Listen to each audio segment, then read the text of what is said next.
Hi hello నమస్తే. Welcome to Aadab Hyderabad TV. Aadab Hyderabad Telugu దినపత్రికలో ఈ రోజు వచ్చిన ప్రధాన వార్తలను ఒకసారి చూద్దాం. ముందుగా ఆస్కీ బాత్. ఓ రైతన్న, మీరు దేశానికి వెన్నెముకన్నా, మీకు ఎన్ని కష్టాలన్నా, దుక్కి దున్ని నారు పోసి ఎండనక వాననక చెమటోర్చి కష్టపడ్డా ఫలితం లేకపోయే, గిట్టుబాటు ధర లేక అప్పులు తెచ్చి పెట్టుబడులు పెట్టి అప్పుల బాధలకు ఆత్మహత్యల పాలవుతున్నారన్నా. ఏ చరిత్రలో ఎన్నడన్నా ఎమ్మెల్యే గాని, ఎంపీ గాని, ఏ రాజకీయ నాయకుడు గాని ఆత్మహత్యలు చేసుకున్నారా? చిన్న పిల్లవాడి పాల డబ్బా నుంచి వేసుకున్న దుస్తుల వరకు వారు పెట్టిన ధరలకే మనం కొనాలి. కానీ రైతన్నకు ప్రభుత్వం పెట్టే దిక్కుమాలిన ధరకే అమ్మాలి. ఇది ఎంతటి అన్యాయం! మీ ఓటు అనే ఆయుధాన్ని ఉపయోగించి సరైన సేవకుడిని ఎన్నుకోండి రైతన్న అంటూ సాదం మదన్ మోహన్ యాదవ్ రాసిన ఆజ్కి బాత్ ఇక్కడ చూస్తూ ఉన్నాం. అలాగే నోబెల్ శాంతి రేసులో ప్రధాని మోడీ ప్రపంచానికి చేస్తున్న సేవలను కొనియాడిన అవార్డ్స్ కమిటీ డిప్యూటీ చైర్మన్ ఆస్లే టోజే అంటూ ఒక వార్త చూస్తున్నాం. అలాగే కుప్పకూలిన సైనిక హెలికాప్టర్ ప్రమాదంలో 2 పైలట్లు మృతి ప్రకటించిన ఆర్మీ అధికారులు అనే వార్త కూడా చూస్తున్నాం. అలాగే రాహుల్ గాంధీ చేసిన ఇంట్రెస్టింగ్ కామెంట్స్ ని ఇక్కడ చూస్తున్నాం ఒక వార్తగా. లింక్ ఏంటి? మోడీ అదానీ మధ్య ఉన్న సంబంధాలేంటి? ఎందుకు దీనిపై మోడీ స్పందించడం లేదు? పార్లమెంటులో ఎందుకు మాట్లాడనియరు? ప్రభుత్వ తీరుపై మండిపడ్డ రాహుల్ గాంధీ అంటూ ఒక వార్త చూస్తూ ఉన్నాం. అదేవిధంగా పలకరించిన వాన అనే ఒక వార్త చూస్తున్నాం. తెలంగాణపై ద్రోణి ప్రభావంతో వానలు, భాగ్యనగరాన్ని కప్పేసిన మబ్బు దుప్పటి, ఉరుములతో కూడిన చిరుజల్లులు, చల్లగా మారిన నగర వాతావరణం, పలు ప్రాంతాల్లో ఉరుములతో కూడిన వర్షం, వికారాబాద్ జిల్లాలో భీకరంగా వడగండ్లు అనే ఒక ప్రధాన వార్తను చూస్తూ ఉన్నాం. అదేవిధంగా పెన్ డ్రైవ్ లో ప్రశ్న పత్రాలు అనే వార్త ఇక్కడ కనిపిస్తూ ఉంది. 5 పేపర్లు కంప్యూటర్ నుండి కొట్టేసినట్లు దర్యాప్తులో వెల్లడి. టీఎస్పీఎస్సీ పేపర్ లీకేజీ కేసులో కీలక విషయాలు. డీల్ మాట్లాడుకుని ఇంట్లోనే సినిమా నడిపించిన రేణుక, మహిళా అభ్యర్థికి ఎగ్జామ్ సెంటర్ వరకు వెళ్లి కీ పేపర్ ఇచ్చినట్లు అనుమానాలు. మార్చి 5వ తేదీన జరిగిన పరీక్షకు స్క్వాడ్ గా ప్రవీణ్ అనే వార్త ఇక్కడ చూస్తున్నాం. ప్రశ్న పత్రాల లీక్ విచారణలో భాగంగా ఏఈ పేపర్ నకళ్లు ప్రధాన నిందితుడు ప్రవీణ్ నుంచి పోలీసులు స్వాధీనం చేసుకున్నారు. అతడి వద్ద AE, town planning, building overseas పేపర్లను ఉంచుకున్నాడు. టౌన్ ప్లానింగ్ ఆఫీసర్ పేపర్ నకళ్లు సైతం పోలీసులు స్వాధీనం చేసుకున్నారు. గురుకుల ఉపాధ్యాయురాలు రేణుక అడిగినందువల్లే టీఎస్పీఎస్సీ కార్యదర్శి పిఏ ప్రవీణ్, పొరుగు సేవల ఉద్యోగి రాజశేఖర్ రెడ్డి పేపర్లు లీక్ చేసినట్లు పోలీసులు ప్రాథమికంగా నిర్ధారించారనే వార్త ఇక్కడ చూస్తూ ఉన్నాం. వివరాలు 8వ పేజీలో ఉన్నాయి. అదేవిధంగా మరో ప్రధాన వార్త కనిపిస్తోంది. ఈడీ విచారణకు కవితమ్మ డుమ్మా అనే వార్త కనిపిస్తోంది. గైరు హాజరుపై కవితకు మళ్లీ ఈడీ అధికారుల నోటీసులు. ఈ నెల 20న విచారణకు హాజరు కావాలని సమన్లు. అరుణ్ పిల్లై కస్టడీ మరో 3 రోజులు పొడిగింపు. హాజరు కాలేనంటూ మెయిల్ ద్వారా సమాచారం. ఈ నెల 24వ తేదీ వరకు గడువు కోరిన ఎమ్మెల్సీ కవిత. సుప్రీంకోర్టులో పెండింగ్ లో ఉన్న పిటిషన్ పై ప్రస్తావన. ఈడీ అడిగిన డాక్యుమెంట్లు అందించిన లాయర్ భరత్. సుప్రీం ఆదేశాల మేరకు నడుచుకుంటామని వెల్లడి. ఉదయం నుంచి న్యాయ నిపుణులతో మంతనాలనే వార్త ఇక్కడ చూస్తున్నాం. అలాగే 3 ఏకగ్రీవం.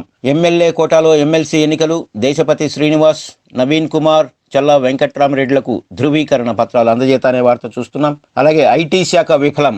ఐటీ శాఖ నిర్లక్ష్యం వల్లే పేపర్ లీకేజీ. కేటీఆర్ ను బర్తరఫ్ చేసేదాకా న్యాయ పోరాటం. టీఎస్పీఎస్సీ చైర్మన్ సహా సభ్యులందరినీ తొలగించాలి. నష్టపోయిన నిరుద్యోగులందరికీ 1,00,000 పరిహారం ఇవ్వాలి. బండి సంజయ్ అధ్యక్షతన జరిగిన బీజేపీ టాస్క్ ఫోర్స్ కమిటీ భేటీలో చర్చ అనే వార్త ఇక్కడ చూస్తున్నాం. అలాగే మరో ప్రధాన వార్త ఇక్కడ కనిపిస్తోంది. ఆదాబ్ కథనానికి కదిలిన ఫుడ్ సేఫ్టీ అధికారులు. మహేంద్ర మిల్ నుంచి నూనె సరఫరైన షాపుల తనిఖీలు. రంగంలోకి దిగిన అధికారిని పి స్వాతి. అనుమానాస్పదంగా కనిపించిన వంట నూనెల శాంపిల్స్ సేకరణ. తనిఖీ నిమిత్తం ఫుడ్ ల్యాబొరేటరీకి పంపించడం వైనమనే వార్త చూస్తున్నాం. అలాగే 2 సూడో నక్సల్స్ అరెస్ట్ అనే వార్త కనిపిస్తోంది. నక్సలైట్ పేరు చెప్పుకొని దందాలు, ఎయిర్ గన్స్ తో బెదిరించి డబ్బులు వసూలు. 2 air guns, 1 motor cycle, 1 cell phone స్వాధీనం చేసుకున్న పోలీసులు అనే వార్త ఇక్కడ చూస్తున్నాం. అదేవిధంగా మరో ఇంట్రెస్టింగ్ వార్త ఇక్కడ కనిపిస్తోంది. 2,79,279 కోట్లతో ఏపీ బడ్జెట్. అసెంబ్లీలో బడ్జెట్ ప్రవేశపెట్టిన ఆర్థిక మంత్రి. గృహ నిర్మాణ శాఖకు 6,292 కోట్లు. వైద్య ఆరోగ్య శాఖకు 15,882 కోట్లు. బడ్జెట్ సందర్భంగా సభలో టీడీపీ ఆందోళన అనే వార్త మనం చూస్తూ ఉన్నాం. అదేవిధంగా మరో హృదయ విదారక వార్త ఇక్కడ కనిపిస్తుంది. రాసే వారెవరు అనే ఒక హృదయ విదారక వార్త ఇక్కడ కనిపిస్తుంది. సహాయకులు లేక పరీక్ష రాయలేక ఇంటర్ పరీక్ష కేంద్రంలో విద్యార్థిని ఆవేదన. స్టాలిన్ సినిమాలోని ఘటన గుర్తుకు ప్రతి ఒక్కరిని కదిలిస్తున్న ఇంటర్ విద్యార్థిని రాజారాణి విషాద గాథ. పరీక్ష రాస్తున్న తోటి విద్యార్థులను చూస్తూ సహాయకులు లేక పరీక్ష రాయలేక పరీక్ష అయ్యే వరకు కేంద్రంలోనే అచేతనంగా కన్నీటి పర్యంతమైన ఓ వికలాంగులారైన విద్యార్థిని దీన గాథ వెలుగు చూసిందనే వార్త ఇక్కడ చూస్తున్నాం. వివరాలు 8వ పేజీలో ఉన్నాయి. అలాగే ఆదాబ్ కథనానికి స్పందన అనే ఒక వార్త కనిపిస్తోంది. అండర్ డ్రైనేజ్ వేయిస్తామని హామీ ఇచ్చిన ఎంపీఓ, హర్షం వ్యక్తం చేసిన ర్యాగా తండా ప్రజలు అనే వార్త కనిపిస్తోంది. అలాగే మరో ప్రధాన వార్త ఇక్కడ కనిపిస్తోంది. ప్రాణాంతకంగా మారుతున్న కేజీబీవీలు. పూడూరు కేజీబీవీలో విద్యార్థులకు అస్వస్థత, అపరిశుభ్ర వాతావరణం, నాణ్యత లేని భోజనం, అన్నంలో పురుగులు వస్తున్నాయన్న విద్యార్థులు, అధికారుల పర్యవేక్షణ లోపమే ఇందుకు కారణమా? బేటీ పడావో బేటీ బచావో అనే స్లోగన్తో ప్రభుత్వాలు బాలికల భవిష్యత్తును ఉజ్వలంగా తీర్చిదిద్దడానికి ప్రణాళికలు రచిస్తుంటే క్షేత్రస్థాయిలో పరిస్థితులు మాత్రం ప్రమాదకరంగా పరిణమిస్తున్నాయి. బాలురతో సమానంగా బాలికల్లో కూడా విద్యా వ్యాప్తికి కలుగజేసే సదుద్దేశంతో ప్రారంభించిన కస్తూరి గాంధీ బాలిక విద్యాలయాల్లో పరిస్థితులు నానాటికి దిగజారిపోతున్నాయి. విద్య నేర్పడం మాట అటుంచి బాలికల ప్రాణాల మీదకు తెస్తున్నారు. అపరిశుభ్ర వాతావరణంతో నాణ్యత లేని భోజనం పెడుతూ బాలికల భవిష్యత్తును నరకప్రాయం చేస్తున్నారు. తాజాగా వికారాబాద్ జిల్లా పూడూరు కేజీబీవీలో ఇలాంటి సంఘటన వెలుగు చూసింది. వివరాల్లోకి వెళ్తే అంటూ ఒక వార్త ఇక్కడ మనం చూస్తూ ఉన్నాం.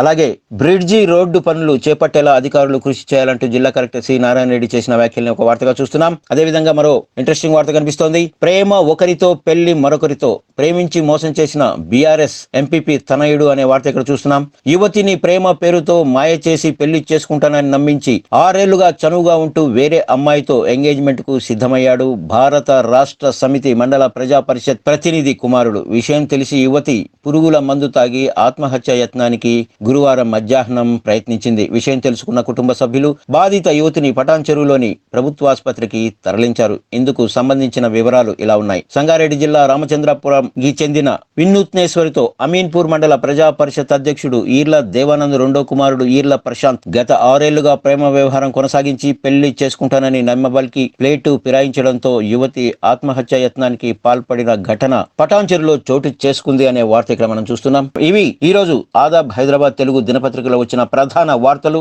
రేపటి కార్యక్రమంలో మళ్ళీ కలుద్దాం.